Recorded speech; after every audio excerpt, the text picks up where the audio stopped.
Hello everyone and welcome back to another video. Today I want to talk about Eternal Crusade, and I think I'm actually going to call this video the state of the Crusade. I know the developers used to call their newsletters or whatever they bloody were state of the Crusade, but they don't really do them anymore, so I'm going to steal it. It's mine now. This is going to be the state of the Crusade. I've been wanting to make this for some time, but I thought I'd wait to the end of the year so we can see all the content patches they did. What I'm going to discuss Eternal Crusade as a whole, what's happened since launch, how the game is since launch, has it improved, what's good, what's bad, what the future holds for it, and all other stuff in between. So let's jump in. Let's get started. None of this is written down or anything. It's not scripted or anything. I'm just basically going to talk from the heart, and I'll edit it all down so it flows better and stuff like that. So let's jump in and let's get started. Now, one of the biggest talking points of this game is the actual price. Now, the game sells for £40. $50 if you're from the US. Sorry, I don't know what it sells for, Canadian or Euro, since I don't really check those currencies. Sorry. But a lot of people always ask me on my stream, is the game worth it?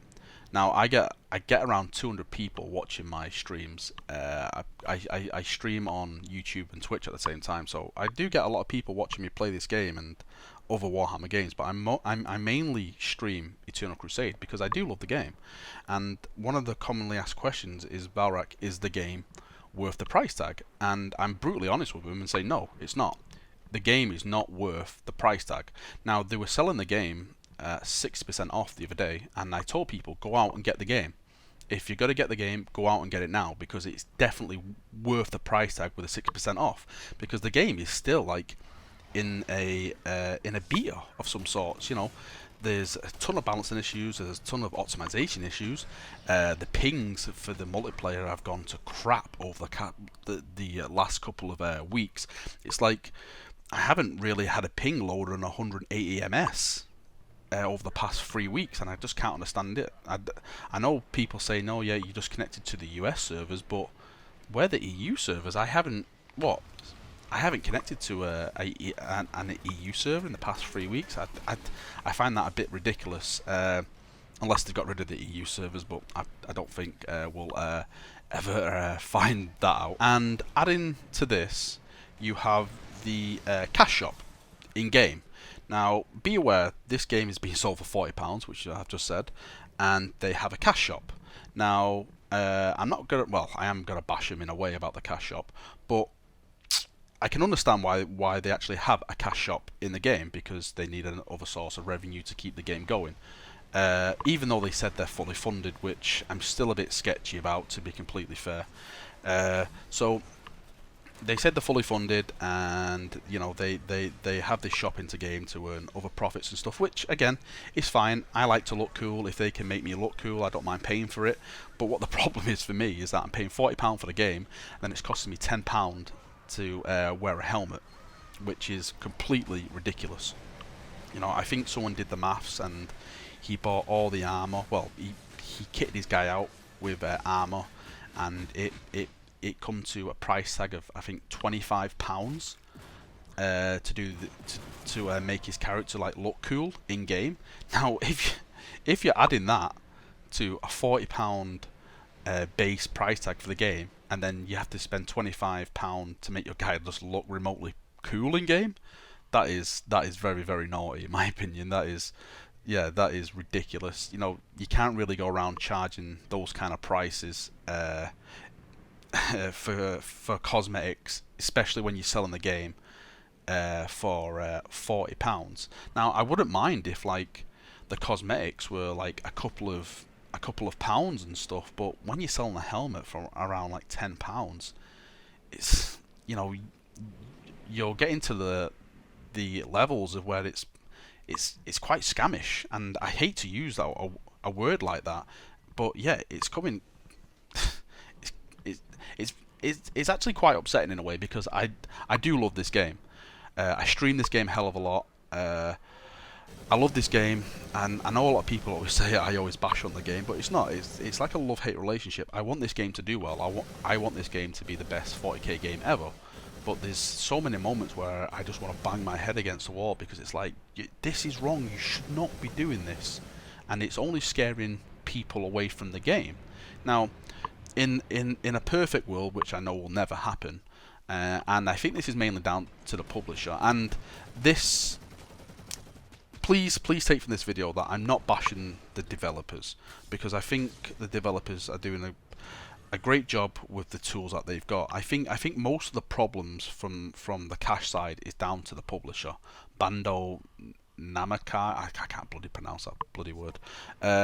So it's down to them. Like the cache shop is the way it is with the prices it is. It's down to them how much probably the game is with the £40. And I don't think that'll ever change. But in a perfect world, I would like the game to be either half price, like stay at that 60% off, where we saw like last week, and then when the game does fully come out, because the game is not fully out yet. The game is not fully out yet. There's still a ton of features to add into this game, in my opinion. A ton of features, a ton of fixes, a ton of balancing issues, which I'll get into later on.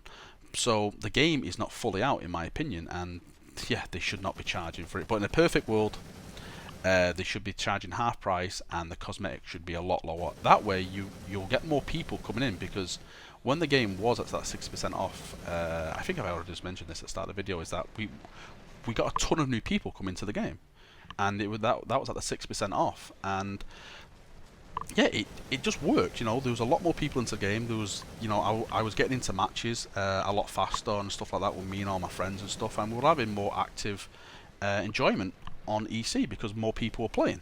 And at the end of the day, that's what you want. You want fun and enjoyment out of a game. Over the last couple of days, it has come to light that basically this game next year will be a free-to-play game. There was a post on the forums. I think it was Noah who posted on the forums. Noah's a very good developer and stuff. He interacts and stuff with the community, which again is welcomed. The developers, I've just said it, they're doing a fantastic job with the tools they have. So he's been communicating. He said he can't go into that much detail about it, but yeah, this game is going to be a free-to-play game next year. Now, let's see. This news brought happiness and anger at the same time. Anger because I spent so much money on this game, and I didn't think they'd ever go free to play since they got rid of the free to WAR mechanic. So I put a lot of money into the game and stuff like that. You know, I'm not blaming them for that. It's just one of these things. I think you normally see that now with these games. You know, they put the game out there. They try and get as much money for it as possible, and then yeah, they make it a free to play. Now I don't know how the free to play is going to work. I don't know if it's going to be like a free to WAR, like they promised at the start. Which to be completely fair, I think the free to WAR mechanic was a fantastic idea. I think that was from Miguel, like way back, yeah, in the old days. But the free to WAR mechanic for me, I thought that was a fantastic appeal to the game. But that was when the game was supposed to be open world. We can't say that anymore. So yeah, I can understand why the free to WAR may not work in like a lobby kind of system. I would think the free to play now would probably work where, you know, you download the game, you can make a character, but you can only play as a certain preset of a character. Like if you play as a tactical, you can only play with like a certain bolt gun and a bolt pistol. You can't really go in and change your loadouts. You can't change your customization. You're basically just a plain standard marine, which again there's nothing wrong with that. But I think it then may entice people to say, okay, I wanna look like that guy over there who's got that nice shiny helmet for £10, and yeah, I want to buy into the game, so he buys the game. Maybe that's the system they're planning to use. Hopefully I'll bring some more information about that throughout the year, because I will keep my eye on that, because to be fair, it's a quite huge step for the game to go free to play. I know one of my main concerns is that you normally find in these free to play games like this is that it brings in a whole other community of like hackers and stuff, since people just make throwaway accounts. You know, you download a game, get an email, go in, hack, that account gets banned, but you just make a new email and just log in, because you know, you're not losing anything because the game's free to play. So I hopefully Eternal Crusade has a really good cheat system. Well, yeah, well, it's Unreal. Runs on the Unreal Engine, so I don't know how all that works. So hopefully they have a really good system in place for that. I'll really keep my eye on to see how that works. Fingers crossed it'll work out all well. It'll, you know, we won't get blighted of hackers and all that kind of stuff, because at the end of the day, that's one thing which this game hasn't suffered from, in my opinion, is that there's the hackers and cheats. Obviously, people glitch in the map and stuff, like those bloody Eldar tanks. They fucking climb them up mountains and stuff, and the dicks. But you know, we haven't suffered from all out like wall hackers or aim bots or anything like that, which normally come to communities. Well, normally come to games where the games start to go free to play and stuff like that. So here's hoping that we don't suffer from that. And on the whole free to play aspect as a whole, I'm actually, yeah, like I said, I was both angry and happy about it. You know, the happiness for me is that this will bring more people into the game. It will bring a huge new player base into the game, because at the moment, from my personal experience and the people who I play with, is that I run a guild, right? I run a guild called Vigila Mortis. People probably already know this if you're watching this. So me and my VM guys, we go in and yeah, we like to kill people in game, not in real life. But the problem is that we have like 100 members in Vigila Mortis. We cap ourselves to be 100 and 100 only. Now war parties have been knocked down to 15 people max, but the problem is that I never ever invite 15 people into a war party, because when I do, it is very very rare that you get into a match with 15 people. Like we do Eternal Crusade events on a Wednesday, and we stopped doing like big groups because we were waiting for like 45 minutes to get into one match. 45-minute wait to get into one match to play against people, because the player population was so low. And you know, when you're doing these events and people haven't really got all the time in the world to come and play all night, 45 minutes is a quite long time, and it can get really frustrating as well. Who wants to be looking at a loading screen for 45 bloody minutes? You know, that's like a bloody plane trip somewhere for a certain amount of people. So yeah, the most I do now is that I tend to keep it around 5-man, so little kill teams, because of the player population. But over the last week or so, since that 6% deal, I have noticed that it's very very the queue time has gone down. It hasn't gone down on the 15 player, but you know, you can normally sneak and probably get 10 people in and stuff like that, which is pretty decent. So here's hoping that the free to play will bring in a huge new player base, and you know, we can really start having these, like, you know, I can start playing with my friends, because you know, at the end of the day, this game is a team-based game, and for you to enjoy it for the best of your ability, you want to be playing with friends, and it really is shitter when you can't really play with your friends. So here's hoping that the new free-to-play player population will help that in some way. Okay, so let's move on and let's talk about something different. I think I want to go in the route of the actual world of Arcone, or the actual the maps and all that kind of stuff, because for me this is a big discussion, and it's something that I'm actually quite upset about, because I think it has so much potential to be improved on, and I think they can make it 20 times better, but you know, it's just not there. It's just not working at the moment. And firstly, don't get me wrong. I enjoy the maps. The maps are good, but you know, after a while, the maps just become repetitive and boring, and yeah, it's just not fun. For example, right, the maps don't usually last longer than 15 minutes. Now, for me as a player, this doesn't really give me a spurring, you know, like, all right, we need to win this, guys. We need to go and we need to win this, or you know, the orcs will be at our door and stuff like that. You know, there's no incentive behind the maps at all. There's really no. Yeah, it's basically, let's go in, let's go to B, let's go to A, and let's go to C. That's it. And after a while, after you've been playing the game as long as I have, you just lose interest. You really do. You just lose interest, and it becomes quite repetitive. And it's just, you just think, oh, come on, let's just get this over with.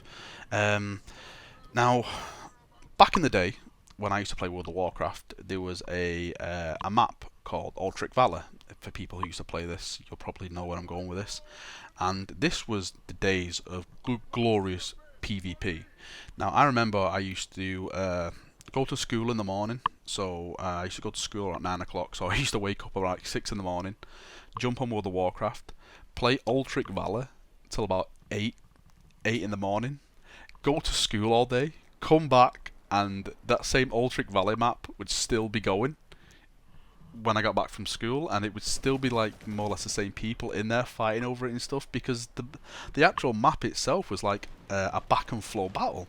It was like, okay, you took this tower, and then alright, everyone came up, and then everyone moved back up and stuff like that. And I personally think this is what Eternal Crusade's missing. You know, I've always gone on to devs about having a big map and stuff, and when I say a big map, I don't mean PlanetSide 2-esque. I really don't. I just want a map bigger than what we've got now, and I know they may be limited to Unreal, but there's no, for me and my guild, we just jump in and we just play, and after about 4 or 5 matches, we're like, okay, let's go and play something else now, because there's no attachment to the game at all. I know we've got this world map where you see like sectors being taken and stuff, but at the end of the day, that doesn't mean anything to me. I don't care if Space Marines get boxed or anything like that, because I'm not losing anything. I'm not. You know, maybe if, like, for example, if we took like the Chaos area, we'd get a buff or something like that. But at the end of the day, now there's no really incentive to go out and, you know, go and take over the Orc area and stuff like that. This is why I think they could really benefit off maps where they were longer, and when I say longer, I mean like 2 to 3 hours long in a map, and then people can just come in and jump out.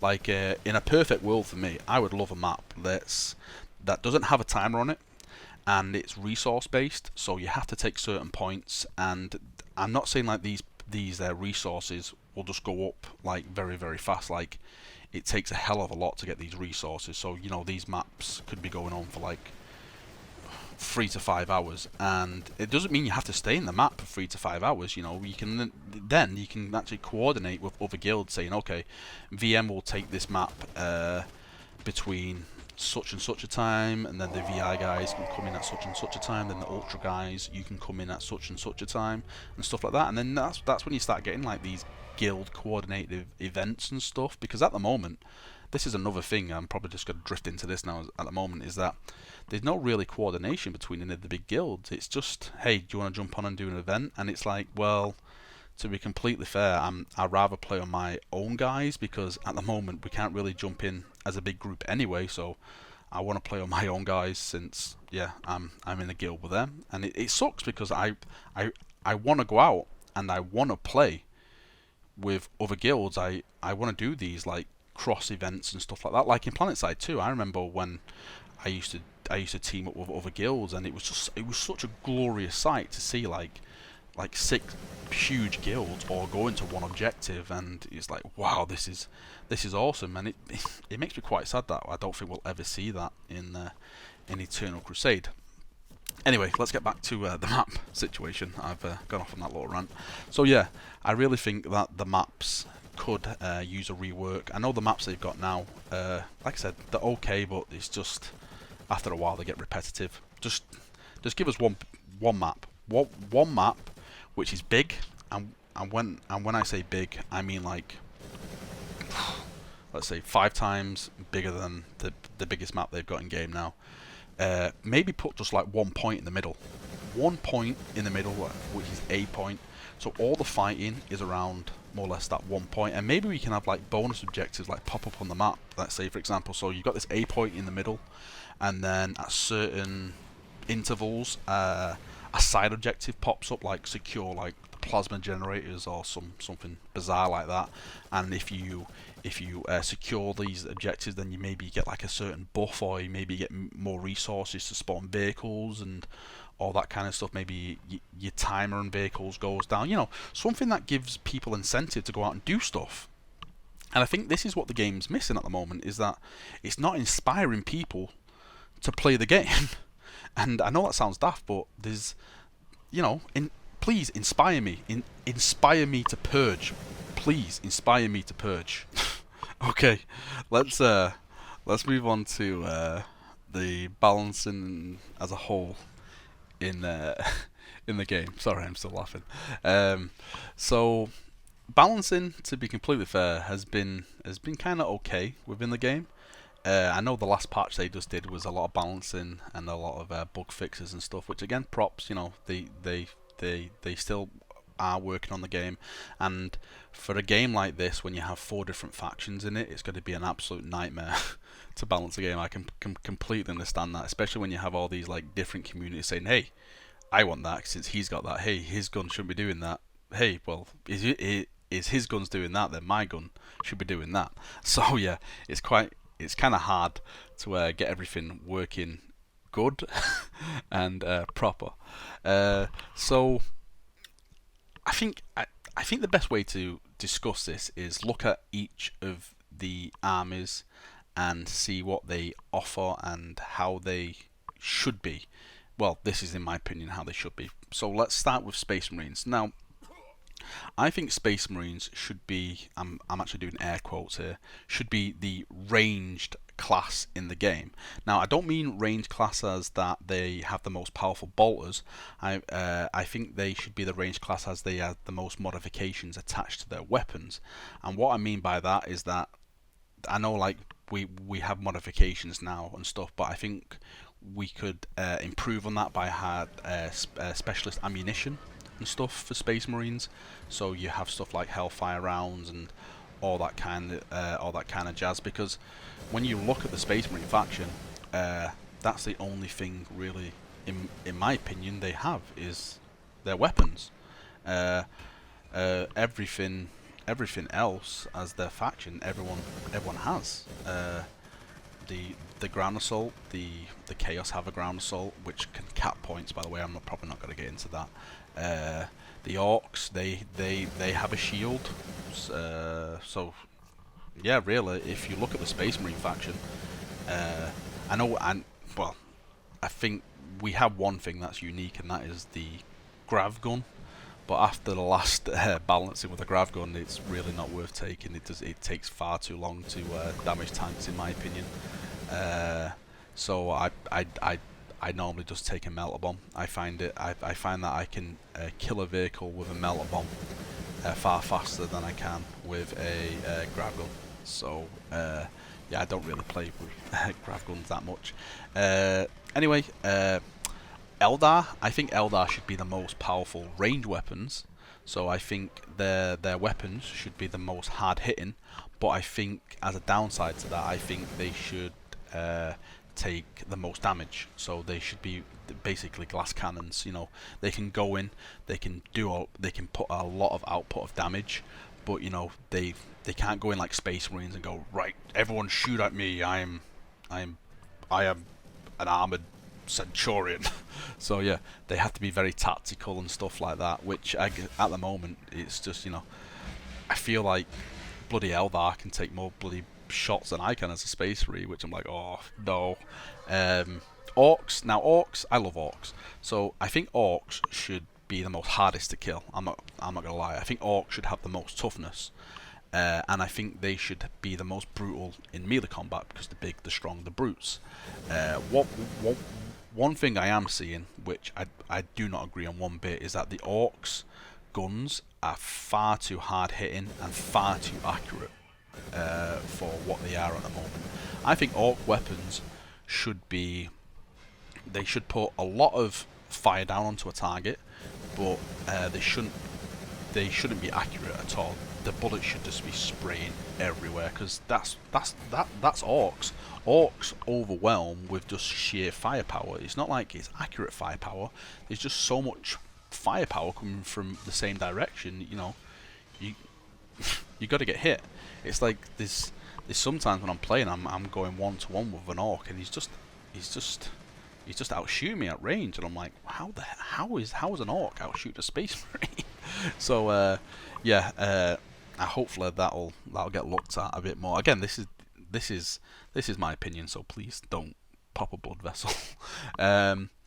Chaos are basically like space marines, but instead of having like the weapon mods, I think they should have more chaos sorcery and stuff as their modifications.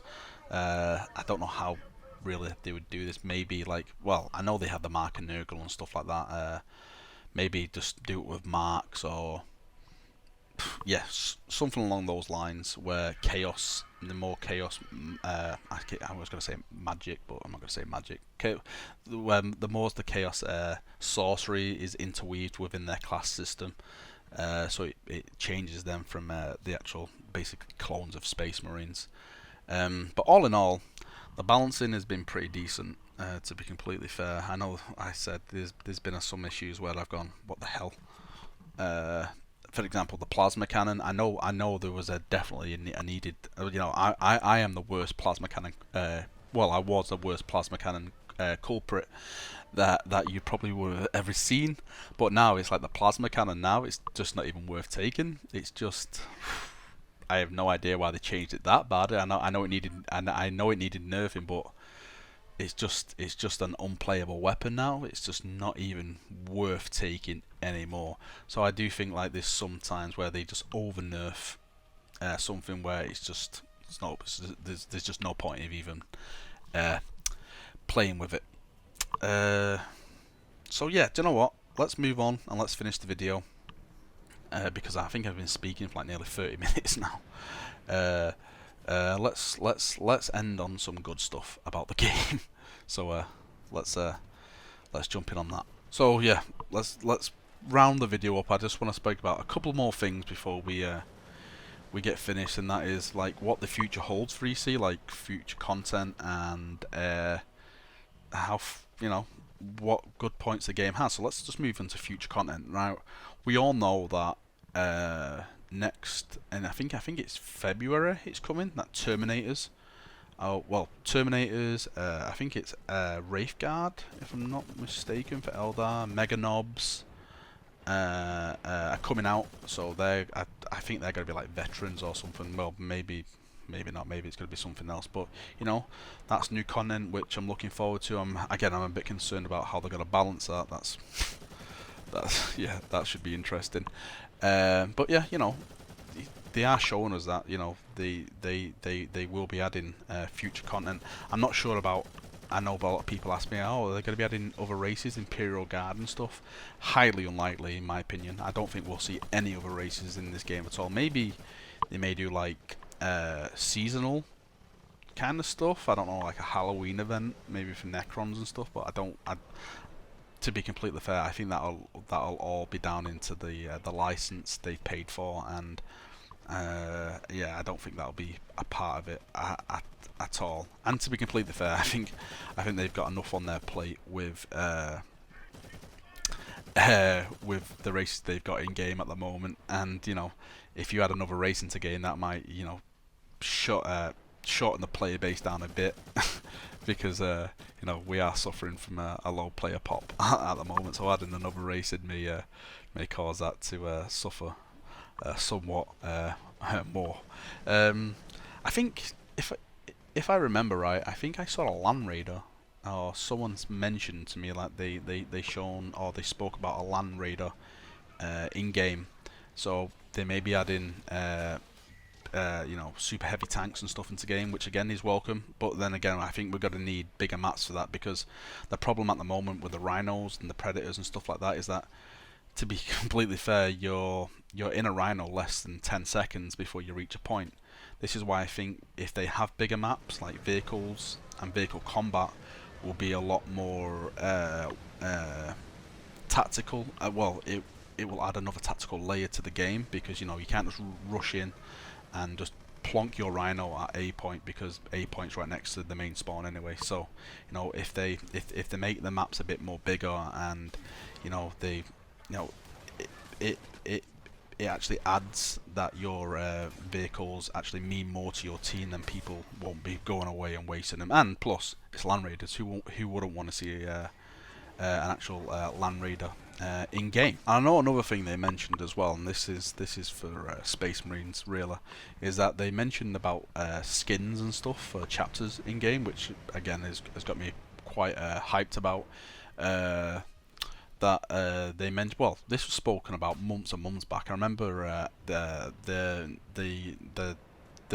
then narrative producer Ivan was speaking about adding second founding skins. So for the chapters that are in game. So for example, if you're an Imperial Fist, you'll have Black Templars or Crimson Fists. If you're Blood Angel, Flesh Tearers, Ultramarines, Nova Marines, stuff like that. So if they do go ahead and add that in, I think again that would be a very welcomed among the community. I know, well, I don't really know about Eldar and how they work with them, but with Orcs, different clans, with Chaos, just different war bands and stuff like that. It shouldn't be too hard. But if they add like layers like that into the game, then I think that will go down well with the entire community, because it's just adding more and more stuff that we all love. And at the end of the day, if you're adding that kind of stuff in, you got to get a thumbs up from the actual community itself. All in all, the game is fun. I enjoy the game. Probably doesn't sound like it with this video, but I do enjoy the game. I do get my fun out of it. For me, it's one of them things where this is it's this game has brought a digital game into an IP where I love. I'm absolutely addicted to Warhammer 40,000. I just love the IP. I love the setting. I love the story behind all the races and all the clashes and stuff like that. And to step into this universe and start purging is a dream come true for me. I know this game has a long road to go down. I know there's a lot of obstacles that they've bypassed. Hopefully, in the future they'll have a more stable build, optimization wise, ping wise, and stuff like that. Hopefully they'll improve all that soon. But yeah, it's hopefully they'll get there, and they'll at the end of the day, this game will be one of the best games which 40K has had. Fingers crossed. There's really not much more I can say about that. I'll probably just end the video here. I've been ranting now for I think just over 30 minutes. Yeah, so thanks for watching. I've been extremely ill this past week, by the way. I've got a banging headache, so that's why my voice is like very, very low. I'll probably have to turn this whole audio up when I come to edit it. So yeah, thank you for watching, everyone. I hope you've enjoyed it. I hope I haven't burnt your ears off too much. And yeah, you know what? Have a great Christmas. Have a great New Year, and I'll see you all soon. See you now, and bye bye.